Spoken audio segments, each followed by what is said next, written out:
Hello students, welcome back to Vandana's tutorial. आज हम करेंगे क्लास 8 मराठी पोयम 5 घाटत घाट वरंदा घाट के क्वेश्चन आंसर्स।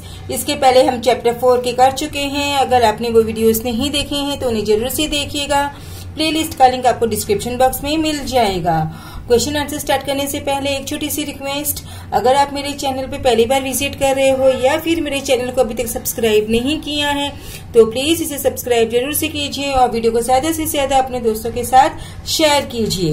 तो हम स्टार्ट करते हैं क्वेश्चन आंसर्स। घाटत घाट वरंदा घाट, इसमें हमारा पहला है उतारा क्रमांक 1, आकृती पूर्ण करा। पावसाळा सुरू झाल्याच्या लेखकांना जाणवणाऱ्या खुणा। तो पहला है सोसाट्याच्या वारा, पहिल्या पावसाची बातमी पसरवणारा मातीचा सुगंध। देन सेकंड है लेखकांनी घेतलेली पावसाळी प्रवासाची मजा। तो बंदिस्त गाडीत न जाता दुचाकीवर अंग भिजवणे, पावसाचे पाणी अंगावर घेणे व येणाऱ्या जाणाऱ्या अंगावर उडवणे, बेफाम वारा छातीवर झेलणे, आवडती गाणी गुणगुणाने। देन कशासाठी ते लिहा। तो फर्स्ट है आई वडिलांकडून पोटभर मार खाल्ला, ये ग सरी माझे मडके भरी, च्या तालावर पावसात चिंब भिजल्याबद्दल। नेक्स्ट है पावसाची आतुरतेने वाट पाहिली, आजी आजोबांकडून कागदी होडिया करायला शिकून त्या पावसाच्या पाण्यात सोडण्यासाठी। देन आता है पुढील शब्द समूहाचा अर्थ स्पष्ट करा। तो फर्स्ट है जिगरबाज, भटके, बराच वेळ गेल्यावर ज्यांना थोडे भिजावेसे वाटते, पाय मोकळे करावेसे वाटतात, म्हणून ज्यांना डेअरिंग करावेसे वाटते त्यांना जिगरबाज भटके म्हटले आहे। नेक्स्ट इज राजेशाही खाना। पावसाळी वातावरणात वरंदा घाटात असलेल्या टपऱ्यांमध्ये मिळणाऱ्या भजी, वडे, चहा या चमचमीत मेनूला राजेशाही खाना असे म्हटले आहे। देन इसके बाद में आता है हमारा उतारा क्रमांक 1 का ही कृती नंबर 2। तो फर्स्ट है पावसाच्या आगमनाच्या लेखकाच्या मनावर होणाऱ्या परिमाणाचा ओघ तक्ता तयार करा। तो फर्स्ट पावसाच्या आगमनाने गत काळातले क्षण जिवंत होतात, डोळ्यांसमोर येऊ लागतात, पाण्यातून अलगदपणे वाहून जातात, मग डोळ्यातील कोणता आणि बाहेरच्या कोणता तेज कळत नाही। देन शब्दजाल पूर्ण करा। वरंदा घाटातील निसर्गाचे विहंगम दृश्य, पाण्यावर झुकलेल्या हिरव्या गच्च झाडीमधून रोरावत बाहेर येणारे धबधबे, दरीतले हिरवे रान, ढगाळलेले डोंगर, पावसाची संततधार, मोठमोठ्या दगडांवर आसूड मारत धावत खळाळत वाहणारे पाणी। देन नेक्स्ट है राजेशाही खाना। तेल पदार्थाची वैशिष्ट्य, गरमागरम कांदा भाजी, आला लसूण घालून तळलेला गरमागरम बटाटे वडा, वाफाळलेला चहा। देन नेक्स्ट है चौकटी पूर्ण करा। या देवीच्या सोबतीने उभारलेल्या टपऱ्या, दॅट इज श्री वाघजाई, टपऱ्यांमधून मिळणारा राजेशाही खाना, जिगरबाज भटक्यासाठी सज्ज असलेल्या कावड्या किल्ला। देन वाक्य पूर्ण करा। घाटात घाट वरंदा घाट, बाकी सब घाटियां, ये ग सरी माझे मडके भरी। देन कृती 3 इज स्वमत। सो वरंदा घाटातील निसर्गाचे विहंगम दृश्य तुमच्या शब्दांत वर्णन करा। पावसाळ्यात वरंदा घाटातील निसर्ग सौंदर्य मनोहारी असते। पाण्यावर हिरवी गर्द झाडी झुकलेली असते, त्यातून धबधबे रोरावत बाहेर पडतात, दरीमध्ये जिकडे तिकडे हिरवळ फुललेली असते, डोंगराला ढग बिलगलेले असल्यामुळे हे ढगाळलेले असतात, पाऊस सतत पडत असतो, मोठमोठ्या खडकांवर चाबूक मारीत पाणी खरारत वाहत असते। हे दृश्य अतिशय विहंगम असते, डोळ्यांना खूप सुखावते। त्यातच अशा पावसाळी वातावरणात टपऱ्यांमध्ये भजी, वडे, चहा असा राजेशाही चमचमीत मेनू प्रवाशांना खायला मिळतो। देन हमारा आता है उतारा क्रमांक 2। तो फर्स्ट है, इसमें हमारा डोंगराच्या सोंडेच्या शेवटी असलेले अवशेष।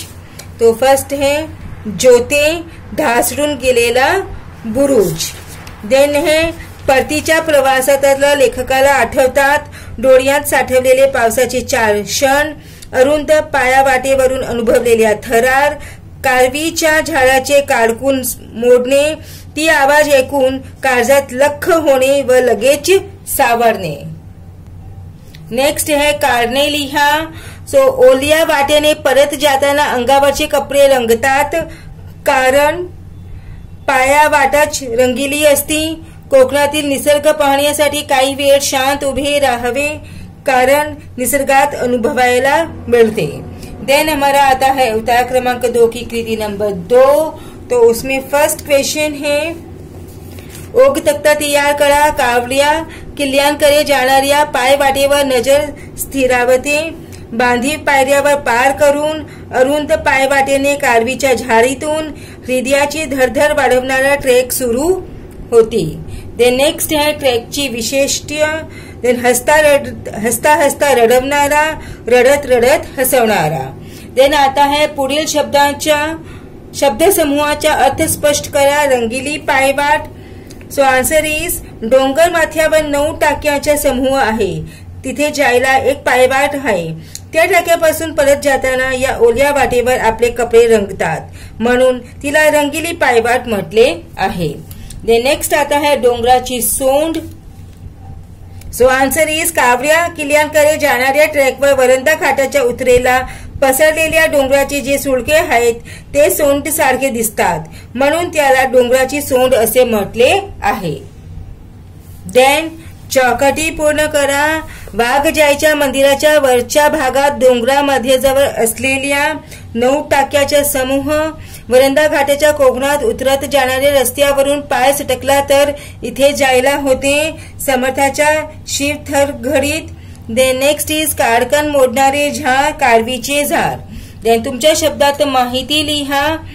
कावड्या किल्ला जे जिगरबाज भटके आहे त्याच्यासाठी कावड्या किल्ला सदैव तयार आहे असे लेखकांनी म्हटले आहे. वरंदा घाटातला कावड्या किल्ला फार मोठा आहे. तो फोडून घाटाच्या शेवटच्या टप्पा तयार केला आहे. श्री वाघजाई मंदिराच्या वरच्या भागात डोंगर माथ्याजवळ जो 9 टाक्याचा समूह आहे तो पूर्वी कावड्या किल्ल्याचा एक भाग होता. इथून खाली उतरले की डांबरी रस्ता लागतो. त्याच्या उजव्या हाताच्या वळणावर कावड्या किल्ल्याकडे जाणारी अप्रतिम सुंदर छोटी पायवाट आहे. वरती डोंगराच्या सोंडेवर पोहोचता येते.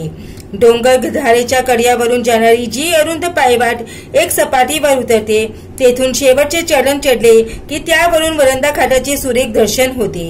डोंगराच्या सोंडेच्या शेवटी कावड्या किल्ल्याचे ज्योतियाचे अवशेष व ढासळून गेलेल्या बुरुजाचे अवशेष दिसतात. कावड्या किल्ल्याची सफर अशी मनोहारी आहे. देन नेक्स्ट, पुढील वाक्याचे प्रकार ओळखा. तुम्ही रोज सकाळी लवकर उठते. केवळ वाक्य, जेव्हा मनात येईल तेव्हा मी गावी जाईन. मिश्र वाक्य, मी सकाळी अभ्यास करतो आणि संध्याकाळी खेळतो. दॅट इज संयुक्त वाक्य. इसके बाद में आया है विशेष आणि विशेषणाच्या योग्य जोड्या लावा. सो फर्स्ट वन इज विहंगम दृश्य, गरमागरम कांदा भाजी, घोंगावणारा वारा, काळाशार पाषाण, अरुंद पाय वाट. इसके बाद हमारा आता है विशेषण विशेषाची जोड्या लावा. तो आवर्ती, गाणी, बेफाम, वारा, थेट, प्रत्यय, पावसाळी वातावरण. पुढील वाक्यातील शब्दयोगी अव्यय ओळखा. तो फर्स्ट का है कडे आणि वर, कडेवर. देन दूसरा है सारखी. देन थर्ड वन का है साठी. देन शब्द संपत्ती. पुढील शब्दाच्या अक्षरांपासून 4 अर्थपूर्ण शब्द लिहा. गरमागरम गर, गरम माग मगर, कांदा भजी, जीभ दाजी. इसके बाद हमारा आता है विरुद्धार्थी शब्द लिहा. तो विरुद्धार्थी शब्द का सूखे ओले, आवर्ती नावर्ती, गरम ठंड, माथा पायथा, सुगंध दुर्गंध, अरुंद रुंद. इसके बाद आता है समानार्थी शब्द लिहा. सो समानार्थी शब्द रास्ता वाट, झरा निर्झर, शरीर देह, पाणी जल. देन आता है लिंग बदला. तो वडील, आई, आजी, आजोबा. देन वचन बदला. मडके मडकी, टपरी टपरिया टपरी, होडिया होडी, दृश्य दृश्ये. देन आता है योग्य शब्द क्रम जुळवून वाक्य लिहा. तो फर्स्ट वन इज, कितीतरी आठवणी घेऊन दरवर्षी पाऊस येतो. नेक्स्ट, कावड्या किल्ला तसाच बरा मोठा आहे. देन नेक्स्ट है गटात न बसणारे शब्द. तो डोंगर एंड टपरी. देन लेखक नियमानुसार लेखन। देन यहाँ पे हमें करेक्ट वर्ड चूज करना है, तो आस्वाद, इसका है डांबरी ये वाला, रंगीली एंड दिस वन लसूण। देन है विराम चिन्ह, पुढील वाक्यांतील विराम चिन्ह ओळखून त्याची नावे लिहा। तो फर्स्ट यहाँ पर है स्वल्प विराम, देन ये वाला है उद्गार चिन्ह, देन ये वाला है जो यहाँ पर दिया हुआ है दुहेरी अवतरण चिन्ह, देन ये है हमारा फुल स्टॉप दैट इज पूर्ण विराम। देन यहाँ पर हमें पूछा है योग्य अर्थाच्या पर्याय निवडा। तो फर्स्ट का वेध लागणे का ओढ लागणे, दिस वन, सज्ज असणे तैयार असणे, देन नजरेचे पारणे फिटणे, पाहताना अत्यंत आनंद होने। तो बच्चों इसी के साथ में हमने पोएम 5 घाटत घाट वरंदा घाट के क्वेश्चन आंसर्स फिनिश किए वर्कबुक के। अब नेक्स्ट वीडियो में करेंगे हम 6th चैप्टर के। So take care and keep watching Vandana's tutorial. मिलते हैं नेक्स्ट वीडियो में। Thank you for watching.